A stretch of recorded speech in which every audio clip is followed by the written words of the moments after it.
So now we come to the second book, which is the chapter of the fours, all the four things. The first sutta is 4.1.3. The Buddha said, "Monks, possessed of four qualities, the foolish, sinful, inauthentic man carries about with him an uprooted, lifeless self, is blameworthy, is censured by the intelligent, and begets much demerit. What for? Without investigation or scrutiny, he speaks in praise of what deserves not praise. Likewise, he speaks in dispraise of that deserving praise. Without investigation or scrutiny, he shows appreciation where there should be none. Likewise, when appreciation should be shown, he shows displeasure. These are the four qualities. But monks, possessed of four qualities, the wise, virtuous, authentic man carries about with him a self not uprooted, not lifeless, is not blameworthy, is not censured by the intelligent, and begets much demerit, and begets much merit. What for? After investigation or scrutiny, he speaks in praise of that deserving praise. Likewise, he speaks in dispraise of that deserving dispraise. After investigation or scrutiny, he shows appreciation for that deserving appreciation. Likewise, he shows displeasure for that deserving displeasure. These are the four. So here the Buddha is saying that when we praise or we speak ill of anybody or anything, we should be careful. We should investigate and scrutinize before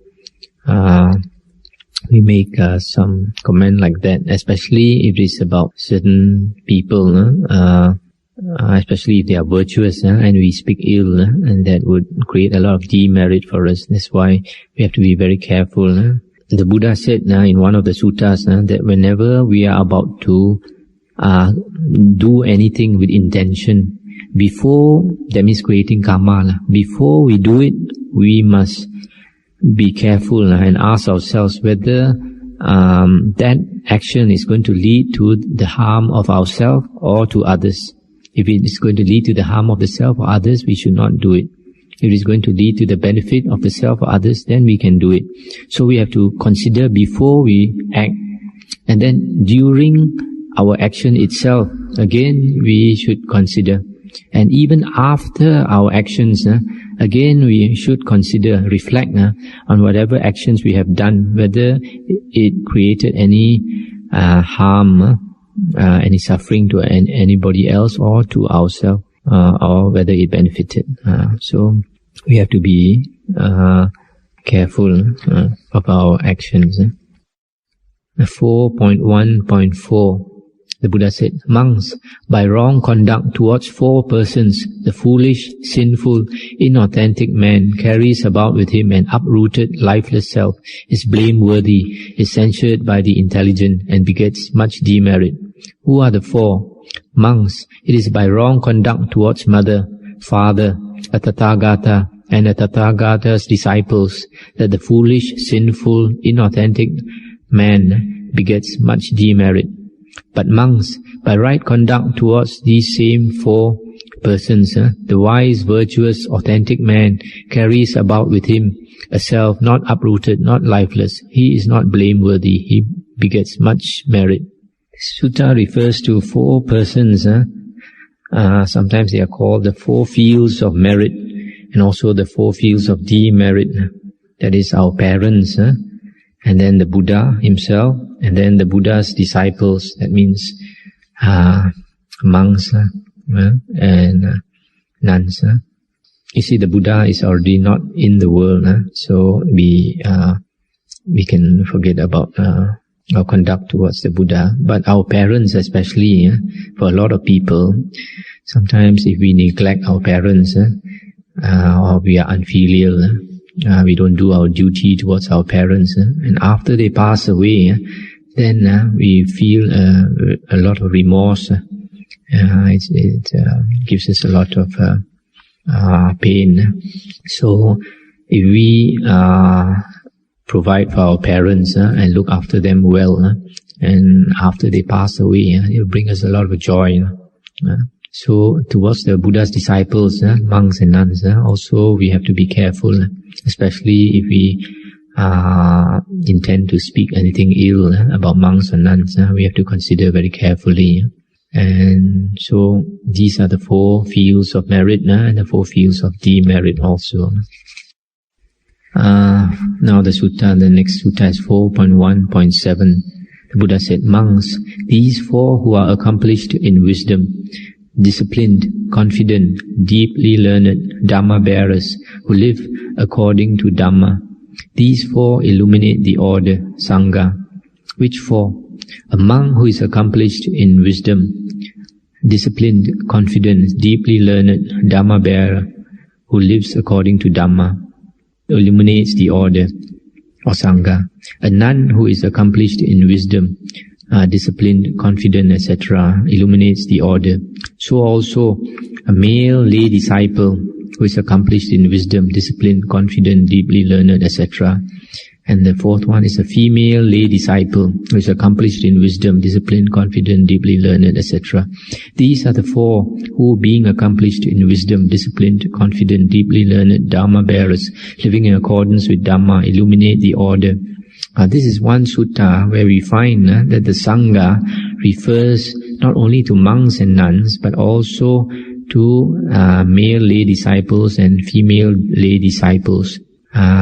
This sometimes is called the fourfold assembly.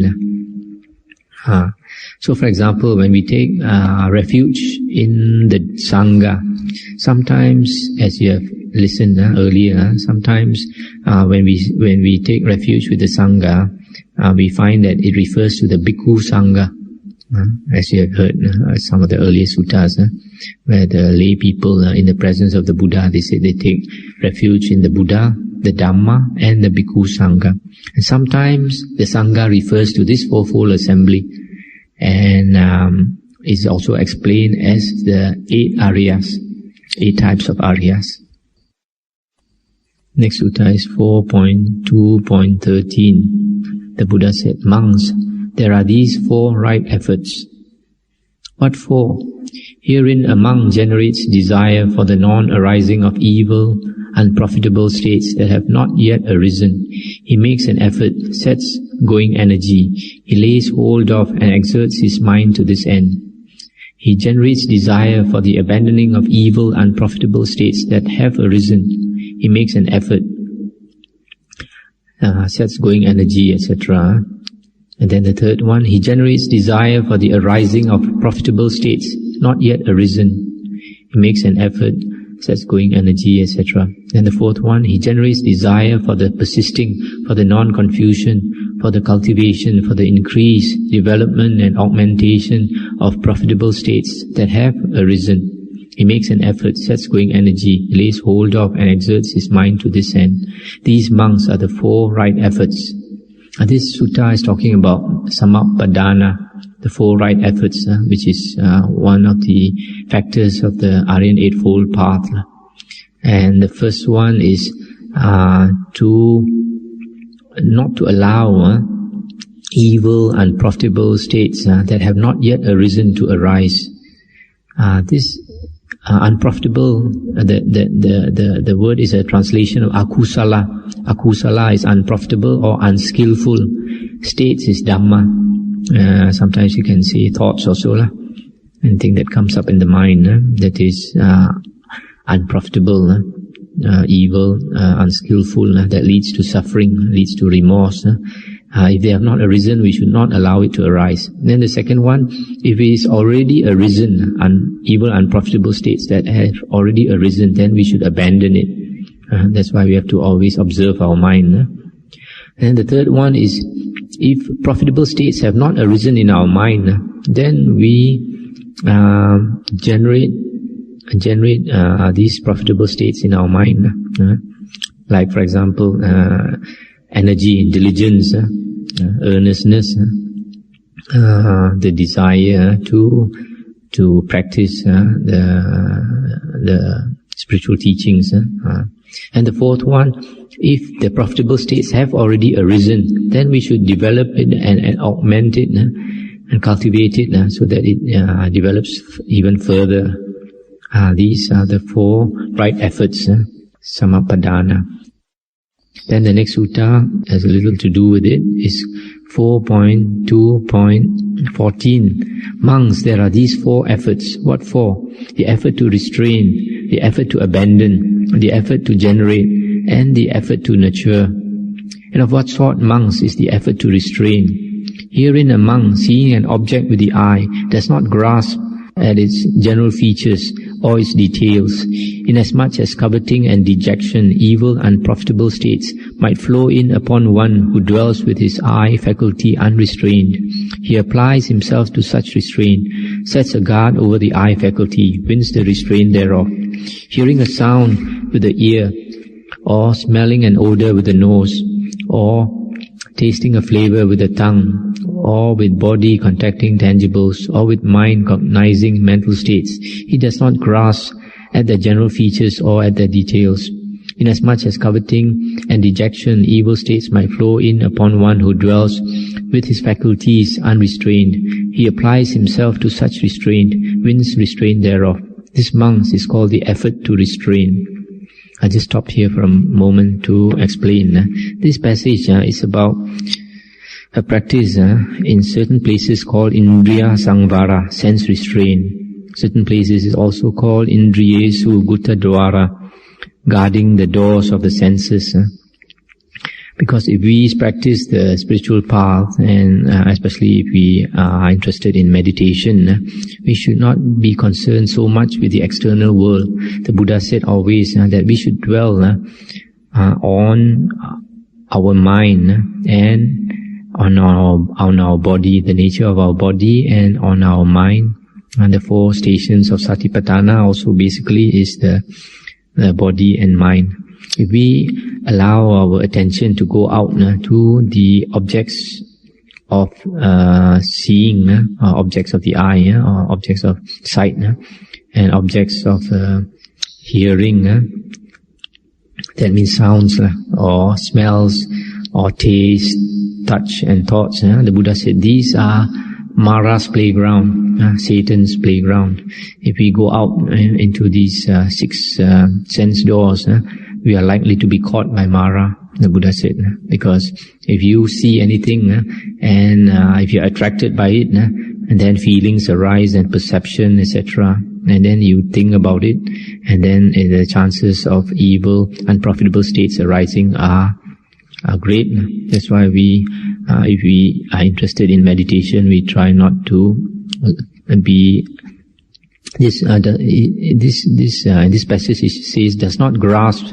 The word gahi or gaha, it can mean grasp or seize or hold on to. It can also mean take up or accept.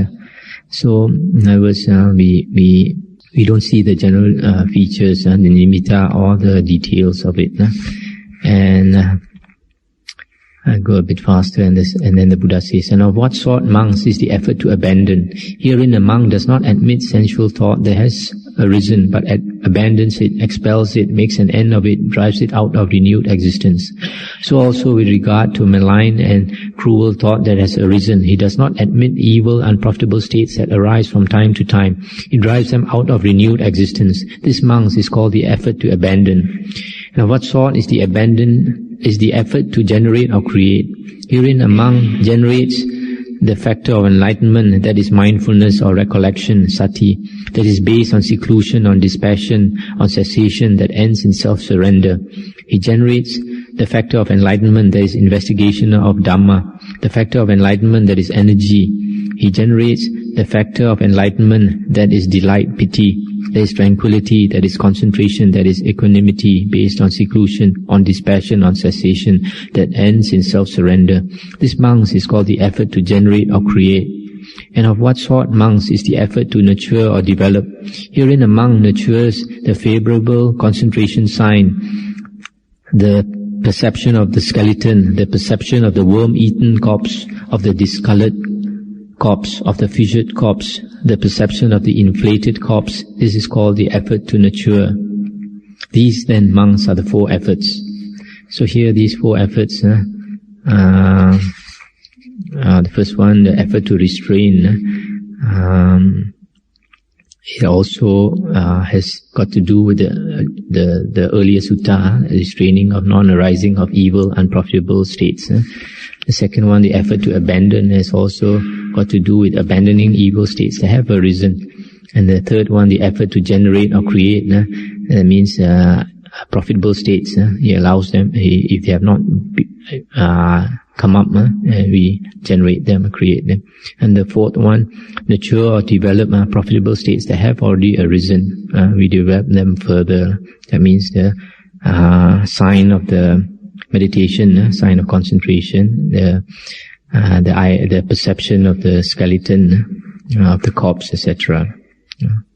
So these two suttas are related. The book of the Force, or the chapter of the Force, the Buddha said, monks, there are these 4 chief types of beings. What 4? Chief of those who have personality is Rahu, lord of the Asuras. Chief of those who are given to the pleasures of sense is Mandatta, the Raja. Chief of those who have lordship is Mara, the wicked one. In the world of Devas, Maras and Brahmas, together with recluses and Brahmins, Devas and mankind, a Tatagata is reckoned chief, and Arahant, a perfectly enlightened one. These monks are the 4 chief types of beings. In this sutta, the first person that the Buddha mentioned is Rahu. Rahu is the one of the chieftains among the Asuras. Asuras are Devas, heavenly beings. And Rahu is supposed to be very huge, extremely huge. Sometimes you can see certain drawings of Rahu swallowing the moon, or trying to swallow the moon. So that is Rahu. And then the second one is Mandatta, the Raja. But this is the only place where we find the mention of this name. So we don't know much about this person. And the third one is Mara. Mara, to a lot of people, is Satan. Satan. And Mara is a person who has quite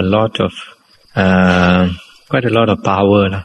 And he wields a lot of power over the minds of beings, especially those that are lower than his realm. Mara is supposed to live in the 6th heaven above the human realm. Every world system, you have 3 realms. The lowest is the desire realm, where you have beings differentiated into male and female. And in the desire realm, lust, sensual desire, controls all beings.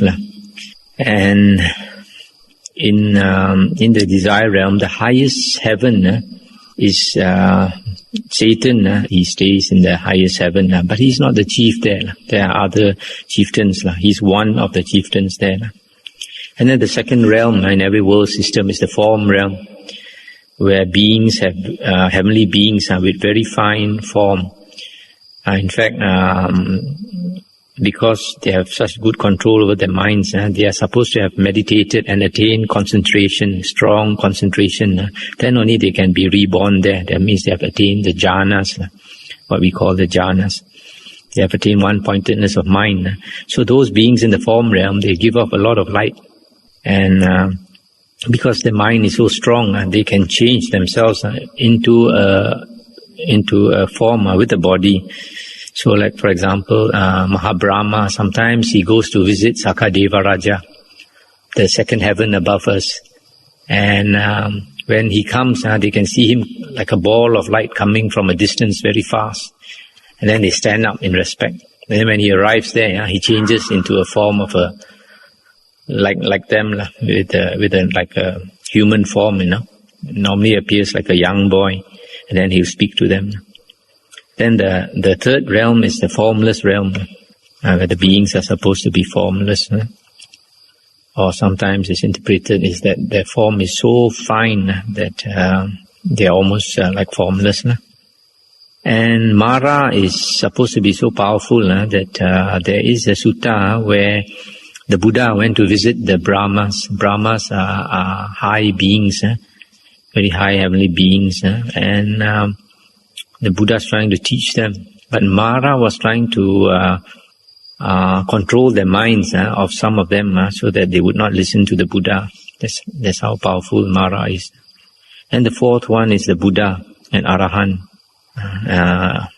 It's said here that of all the beings, the Buddha is reckoned the chief of all beings because he has gone beyond all beings.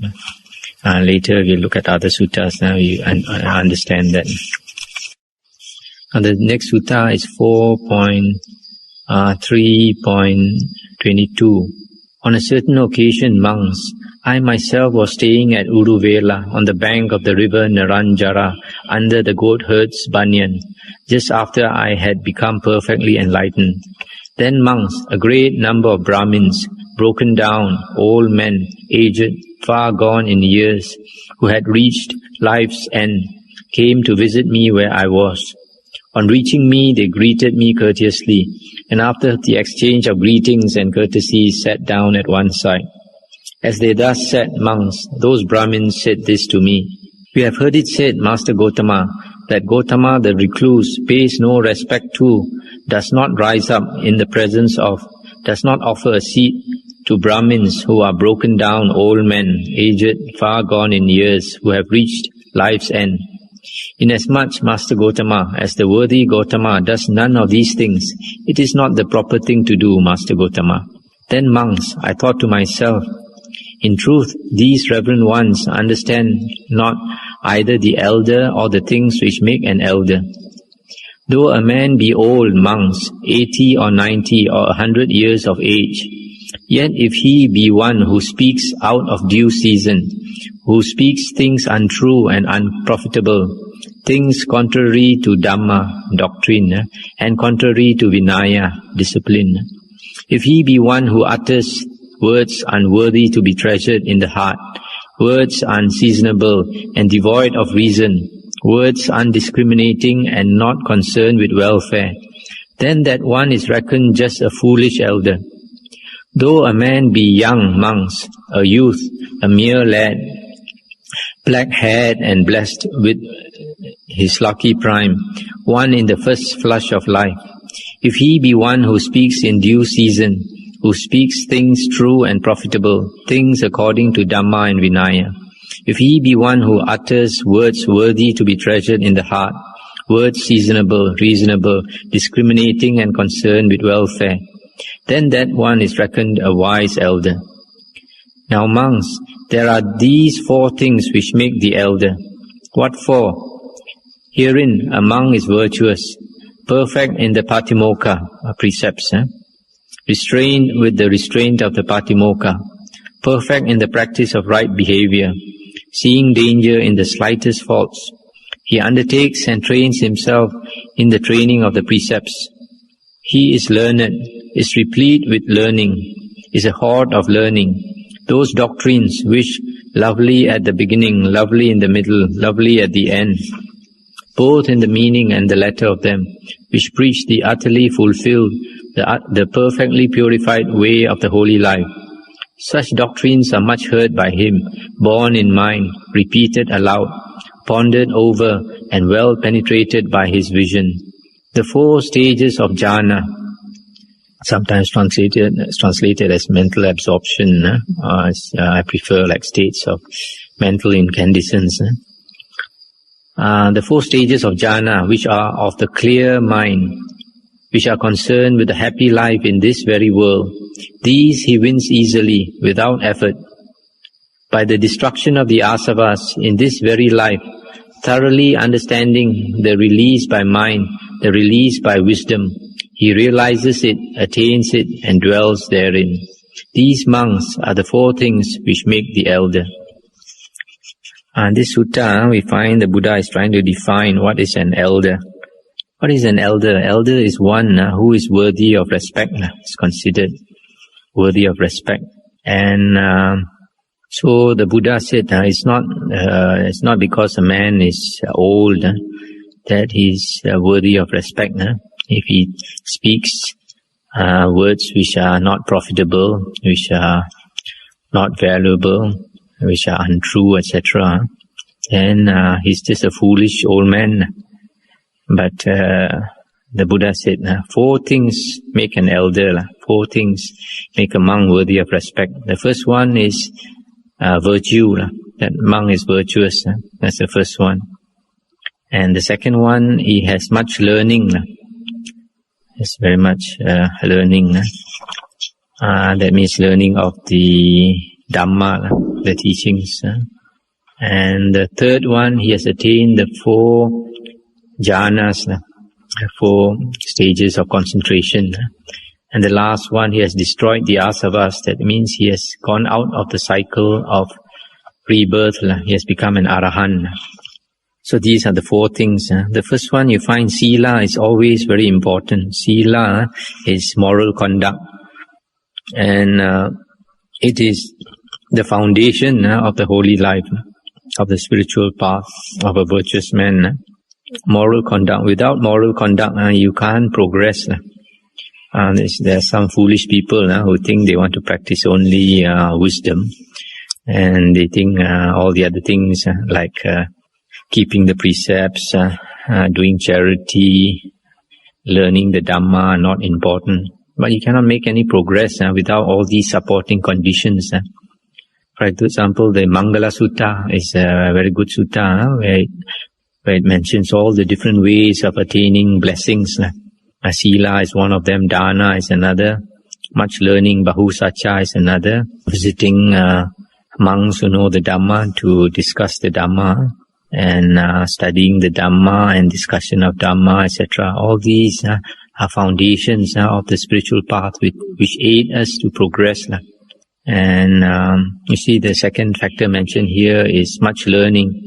Much learning. The Buddha's disciples are called savakas. Savakas means hearers or listeners, and they listen to the Dhamma, all of them. That's why listening to the Dhamma is extremely important. There's a lot of people, they try to practice the holy life without this important foundation, and they may practice for 20, 30 years, but they don't make much progress, and people see that it's obvious to other people, but it's not obvious to them. They have a big temper, very egoistic, etc.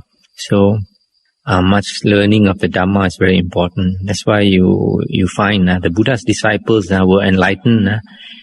Some of them are much faster than the Buddha. They came, listened to the Dhamma, and was taught by the Buddha. In a very short while, they were enlightened compared to the Buddha, who took 6 years of hard work to become enlightened. And the fourth one is the 4 jhanas. The 4 jhanas, if a person attains the jhanas, he's worthy of respect. That's why the Buddha said in some other sutta that if a monk can attain the jhana even for a short while, then the food that he eats, which are given by other people, he eats, he's worthy of the food that he takes, etc. And also he follows the Buddha's advice. He listens to the Buddha's advice. The last one, of course, is the highest criterion. He has destroyed the asavas. He has no more ego. He has destroyed the ego completely. That is a person who sees all beings as he's one with all beings, and he can never harm other beings. So those are the qualities which make a person an elder worthy of respect. And next sutta is 4.3.24. On a certain occasion, the Exalted One was staying at Saketa in Kalaka's park. Then the Exalted One addressed the monks, saying, "Monks." "Yes, Lord," replied those monks to the Exalted One. The Exalted One said, "Monks, whatsoever in the world with its devas, etc., etc., with its hosts of recluses and Brahmins, of devas and mankind, whatsoever is seen, heard, sensed, cognized, attained, searched into, pondered over by the mind, all that do I know. Whatsoever is seen, sensed, cognized, attained, searched into, pondered over by the mind, that have I fully comprehended. All that is understood by the Tatagata, but the Tatagata is not subject to it. If I were to say, I know whatsoever in the world is seen, heard, and so forth, it would be a falsehood in me. If I were to say, I both know it and know it not, it would be a falsehood in me. If I were to say, I neither know it nor am ignorant of it, it would be a falsehood in me. That would be a fault in me. Thus monks, a Tathagata is a seer of what is to be seen, but he has no conceit of what is seen. He has no conceit of what has not been seen. He has no conceit of what is to be seen. He has no conceit about the seer. Hearing what is to be heard, he has no conceit of what has been heard, or not heard, or is to be heard. He has no conceit about the hearer. So also sensing what is to be sensed, cognizing the cognizable, he has no conceit of the thing cognized, or to be cognized, or of him who has cognition. Thus monks, the Tathagata being such a one in things seen, heard, sensed, cognized, is such. Moreover, than he who is such, there is none other greater or more excellent, I declare.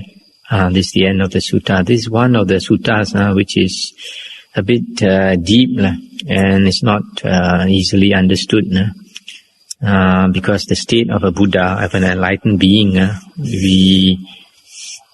we cannot understand. But basically what the Buddha is trying to say is, even though he is a seer of what is to be seen, he has no conceit of what is seen. He has no conceit of what has not been seen. He has no conceit of what is to be seen. He has no conceit about the seer. So basically here, what he's trying to say is there is no self. Even though there is seeing, there is just the seeing. There is no I see. There is no that ego behind. So he has destroyed that ego. So he looks at everything a bit different from us. We still have got the asavas, the mental outflows. Whenever we see something through our senses, we cognize through our six senses. The moment our consciousness arises, immediately it's followed by feeling, whether it's a pleasant feeling or unpleasant feeling or a neutral one. And after that there's perception. There's perception and an idea about that thing, like you hear a sound and then you perceive this fellow is these repulsive words, and then after that the mind starts working, you start thinking, and then anger arises, and then volition will follow. You decide what to do or what not to do, and then this will repeat the process. You keep on thinking about it, and this results in papancha. It's a proliferation of thoughts. One thought becomes 10, 10 becomes 100, etc. But with the Buddha, no thoughts arise. He has destroyed the asavas. Whatever is seen, he just sees it the way it is, very naturally, without eyes seeing, without any proliferation of thoughts. That's the state of an arahant. So it's quite difficult for us to understand. It's basically that whatever happens, there is no I, because the I arises with the thinking. That's why thinking is the support system of our ego. That's why in meditation we try to stop all the thinking. And you can't stop the thinking until you have stilled your mind, made your mind so still that all the thoughts have stopped. Then you're used to that state. Slowly the mind inclines towards that state. And then otherwise we are used to thinking. We always live in the world of the six senses. It's very hard to withdraw from the world of the six senses.